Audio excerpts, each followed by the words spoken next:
ድጋሚ ማፍቀር የምትችይ ይመስልሻል? ፍቅር የደረቀ አበባ ማስቀመጫ ድጋሚ ጤነኛ አበባ አምጥተህ ብትተክልበት እንኳን ጤነኛውን አበባ ከማድረግ ይልቅ አበባውን ሊያለመልመው አይችልም። አንዳንድ ሰዎች ሲሄዱ ልብህን ብቻ ሰብረው ነው፣ እሱ ግን ሁሉ ነገር የሰባበረው። አፍቅሮ መርሳት ላልቻለ ሰውስ? ከአንዳንድ ሰዎች ጋር የምትኖረው ህይወት በእርሳስ እንጂ በስክሪፕት አልተጻፈም። ከህይወት ሰሌዳ የወጡ ቀን ለማጥፋት አትቸገር። ያሳየኛል፣ ወዶኛል ስል ጥላቸውን ያሳየኛል። ከሌላ ጊዜው ይበልጥ በጣም እየቀረበኝ ነው ብዬ ሳስብ ደግሞ ይርቀኛል። ርብቃ ይበቃሻል። ከሚገባው በላይ መስዋዕትነት ከፍለሻል። እሱ ላንቺ የሚገባ ሰው አይደለም። በቃ በእጅ ርብቃና አቤል ወደ ቀድሞ ሁኔታቸው እየተመለሱ ይመስላል። አቤል ለምን ሰራተኛ እንደሆነችና ስላለፈ ህይወቷ እየጠየቃት ነበረ። ርብቃም እንግዲህ ለረዥም ሰዓት ዝም በማለት ሳታወራ ቆየችና በመካከሉም ከጠየኩሽ ቆየው ልትመልሽልኝ አልፈለግሽም፣ ለአራተኛ ጊዜ ልጠይቅሽ ምን ተፈጠረ ከዛ ይላታል። ከዛ ስለ ግንኙነታቸውና ስላለፈ ታሪካቸው ማውራት ትጀምራለች። አቤል ግን እስከዛ ድረስ ምን እያወራች እንደው ራሱ አልገባውም። እሷ ግን እንባዋ ይቀድማታል እንዴት እንደተለያት።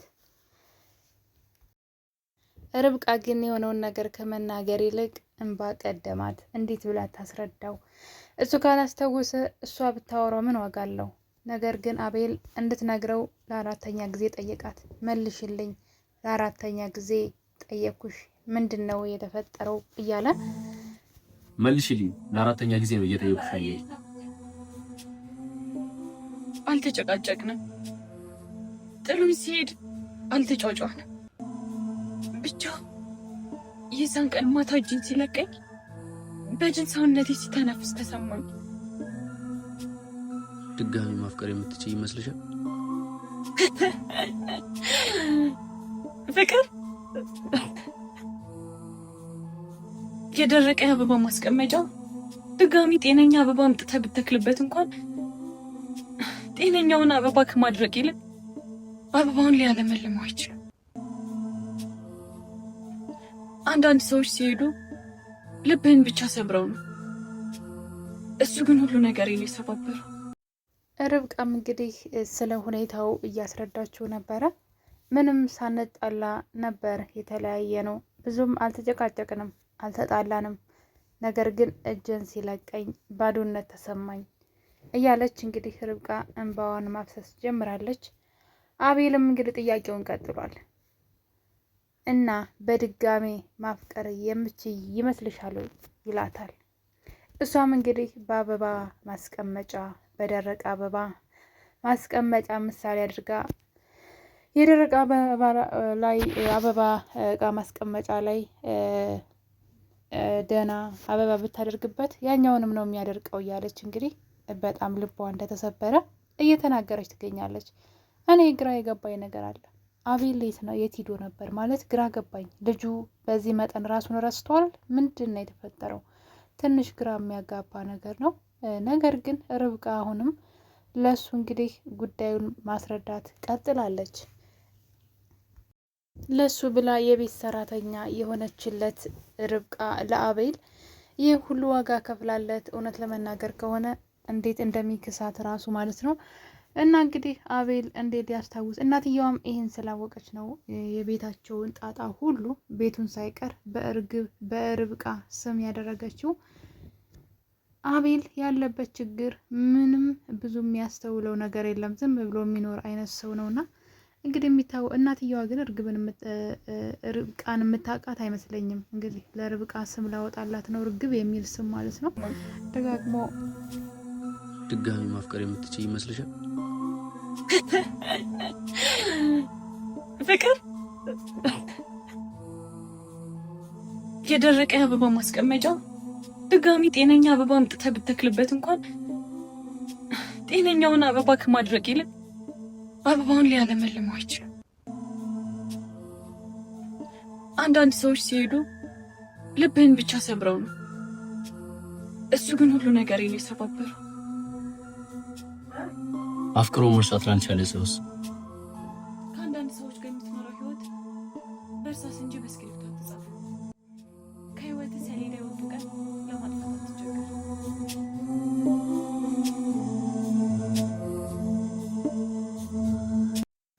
እናም እንግዲህ እነዚህን ነገሮች የአቤልን አለማስታወስ ብዙ ነገሮችን አለማወቁ ለርብቃ ስቃይ ቢሆንም ለወንድሙ ግን አመች የሆንለት ይመስለኛል።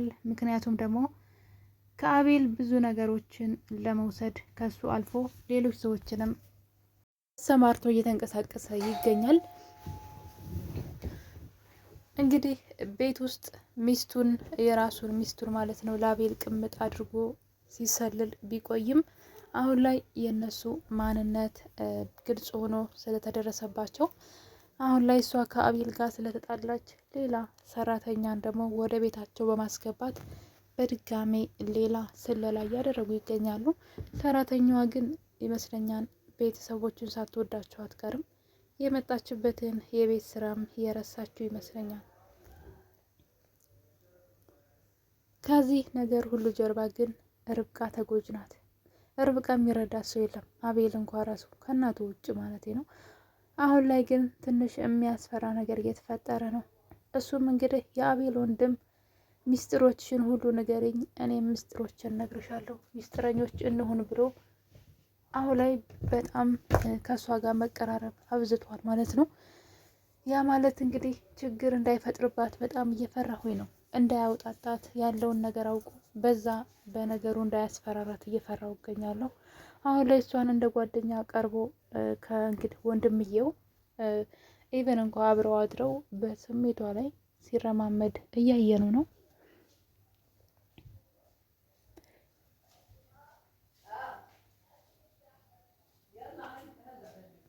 የርብቃ ጓደኛ ወደ ቤት መታለች አሁን ላይ ማለት ነው። ርብቃ ስለከፋት ደውላላት ነበረ። ወደ ቤት ከመጣች በኋላ ነገሩን ስታስረዳት እና እሱስ አስታወሰሽ ወይ ማለት አዲስ ነገር አለው ወይ ወደደሽ ወይ አይነት ነገር ስትላት ጭራሽ ነገሩ እንደባሰና የባሰ እንደ ጠላት ጭራሽ አይኗን ሊያት እንደማይፈልግ ስትነግራት ጓደኛዋ በመናደድ ጓደኛ ይበቃሽ፣ ከዚህ በላይ ከተለማመጥሽው አይሆንም፣ ይበቃን፣ ዋጋ ከፍለሻን፣ ከዚህ በኋላ ተይውና ወደ ቤት እንመለስ ስትላት እሷ ግን መሄድ አትፈልግም። እኔ በጓደኛው ሀሳብ እስማማለሁ። ርብቃ ወደ ቤት ብትሄድ ለተወሰነ ጊዜ አቤል እራሱ ፈልጓት ይሄዳል። ምክንያቱም ይወዳታል። ካጠገቡ ስለሚያገኛት ምንም ነገር ስላልቸገረው እንደፈለገው ስለሚያሽከረክራት የምትቸግረው ስላልመሰለው ነው እንጂ አንድ ቀን ቤት ባትሆን እራሱ ሂዶ ነበረ ለምነው እግሯ ስር ተደፍቶ ይዟት የሚመጣው። ነገር ግን እሷ እራሷን እያስከበረች አይደለም። አንዳንዴ ፍቅር ላይ ብልሃተኛ መሆን አለብን። የአንድ ሰው ፍላጎት ብቻ ከሆነ ሁሌ እየተገፋን ነው የምንኖረው እና ርብቃ አሁን ላይ የጓደኛዋን ሀሳብ ብትሰማና ወደ ቤቷ ብትመለስ መልካም የሚሆን ይመስለኛል። ያለዛ ግን አቤል ከዚህ በላይ ሊጫወትባትና ሊያንቋሽሻት ዝቅ አድርጎ ሊያት ይችላል ብዬ አስባለሁ። ንቀቱ በጣም ነበር የሚያስጠላው። ለስሜቷ እንኳ ሳይጨነቅላት መድኃኒት አምጥቶ እንዴት እሷ ላይ እንደወረወረውና ተነሽዋጭ እያለ እንዴት ሲያደርገው እንደነበረ ይሄ ለእሷ ያለውን ንቀት ነው የሚያሳየው። ስለዚህ ርብቃ ራስሽን አስከብር፣ ከዚህ በላይ መዋረድ የለብሽም ማለት እፈልጋለሁ የእኔ ተወዳጆች ቤተሰቦቼ። እና እንግዲህ ርብቃ ድራማ ክፍል 12 ደርሷል። በጣም ቆንጆ ድራማ ነው። ነገር ግን ርብቃ ግን መመከር አለባት ብዬ አስባለሁ። አንዳንዴ ብልጥ መሆን አለባት። አንድ ነገር ላይ እኛ ችክ ስላልን እኛ ስለፈለግን ከኛ ጋር የሚሆን ነገር የለም። እራሳችንን ከመጉዳት ውጭ እንዴት ውድ እንደሆንና ሰዎች እንዴት እንደሚፈልጉና ከነዛ ሰዎች ራቅ ብለን ሄደን ውድ መሆናችን ማሳየት አለብን። የፈለገ ልትረዳው ብትፈልግ እንኳን በዚህ መጠን እንዲያንቋሽሻትና እንዲንቃት መፍቀድ የለባትም። እሱ ጥጋበኛ ነው። ያችኛዋ በላዩ ላይ ሌላ ቅምጥ ይዛበት የትኛዋ ስላከበረችው ነው የጠገበውና እንደዚህ አይነት ወንዶች ደግሞ ክብር አይገባቸውም። ስለዚህ ርብቃ ጓደኛሽን ሰምተሽ ወደ ቤተሰቦችሽ ለተወሰነ ጊዜ ሂጂ፣ ራሱ ደግሞ ፈልጎሽ ይመጣን ማለት እፈልጋለሁ። ፍቅር እንደዛ ሲሆን ነው ደስ የሚለው። ያለዛ የአንድ ሰው ፍላጎት ከሆነ ግን ከባድ ነው እና የኔ ተወዳጆች በሌላ በአዲስ ቪዲዮ በቀጣይ እንመለሳለን። እስከዛው ድረስ ሁላችሁንም ወዳችኋለሁ። መልካም ጊዜ